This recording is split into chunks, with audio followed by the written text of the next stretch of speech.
આગળ વાત કરીએ શિયાળામાં આમ તો લોકો અડદિયા અને શિંગોડાનું સેવન કરતા હોય, ભાગ્યે કોઈ હશે જેમને કેરીનો સ્વાદ પસંદ હોય। તમને થશે કે કેરી તે ઉનાળામાં ખાવાની હોય, શિયાળામાં તેની આવક થોડી થાય, પરંતુ તમે વિચારો છો તેવું નથી। જો તમારે કેસર કેરીનો સ્વાદ ચાખવો હોય તો ઉનાળાની રાહ જોવાની જરૂર નથી, કેમ કે હવે પોરબંદર માર્કેટિંગ યાર્ડમાં શિયાળાની શરૂઆતમાં જ ઉનાળુ કેસર કેરીનું આગમન થઈ ગયું છે।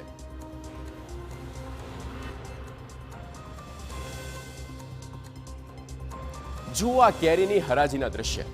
રાજ્યમાં ગીરની જેમ પોરબંદર જિલ્લાના બરડામાં કેસર કેરીનું ઉત્પાદન થાય છે। ગત વર્ષની જેમ આ વર્ષે શિયાળાના સમયમાં કેસર કેરીની આવક જોવા મળી રહી છે। જોવા જઈએ તો રાજ્યમાં શિયાળાની કડકડતી ઠંડીની હજુ શરૂઆત નથી થઈ, એવામાં ઠંડી પહેલા પોરબંદરના માર્કેટિંગ યાર્ડમાં કેસર કેરીના એક બોક્સની આવક જોવા મળી અને હરાજીમાં ₹8,510નો ભાવ બોલાયો। આપને કહીએ કે બેલેશ્વર નજીકના ફાર્મમાં આંબામાં આવી કેરી આવી છે। ખેડૂતનું એવું કહેવું છે કે બરડા પંથકનું હવામાન આંબાને માફક આવ્યું, સિઝન પહેલા જ કેરીની આવક શરૂ થઈ। જો આવું જ હવામાન રહે તો ચાલુ વર્ષે કેસર કેરીનો મબલખ પાક આવે તેવી આશા છે।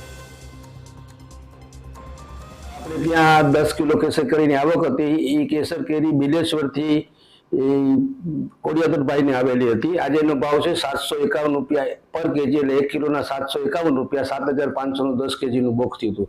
2 દિવસ પહેલા આપણી પાસે કેસર આવેલી હતી, એનો ભાવ થયો હતો ₹8,500, એટલે ₹8,500 10 કેજી બોક્સના। આ કેરી અત્યારે આવવાનું કારણ છે કે બરડા ડુંગરની જે જગ્યા છે, બરડા જે ફાર્મ છે, એની જગ્યા કેરીના પાક માટે ઉત્તમ છે અને અનુકૂળ છે, એટલા માટે આ 9મા મહિનાની ફૂટ છે અને આ બજારમાં કેસર આવી છે સુદામા ફ્રૂટ કંપનીમાં। કેરી ઉનાળુ ફળ ગણાય અને ઉનાળામાં જ કેરી વેચાણ માટે બજારમાં આવતી હોય।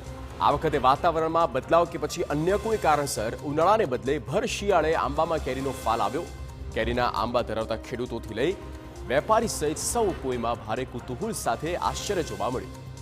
પોરબંદર જિલ્લાના ખંભાળા, બેલેશ્વર, આદિત્યાણા, હનુમાનગઢ સહિતના બરડા ડુંગરની ગોદમાં આંબાના બગીચા આવેલા છે। ઉનાળાના સમયમાં કેસર કેરીનું મબલખ ઉત્પાદન થાય છે, ત્યારે છેલ્લા 2 વર્ષથી શિયાળાના સમયમાં કેસર કેરીનું ઉત્પાદન જોવા મળી રહ્યું છે। પોરબંદરના માર્કેટિંગ યાર્ડમાં એક બોક્સની હરાજી કરવામાં આવી।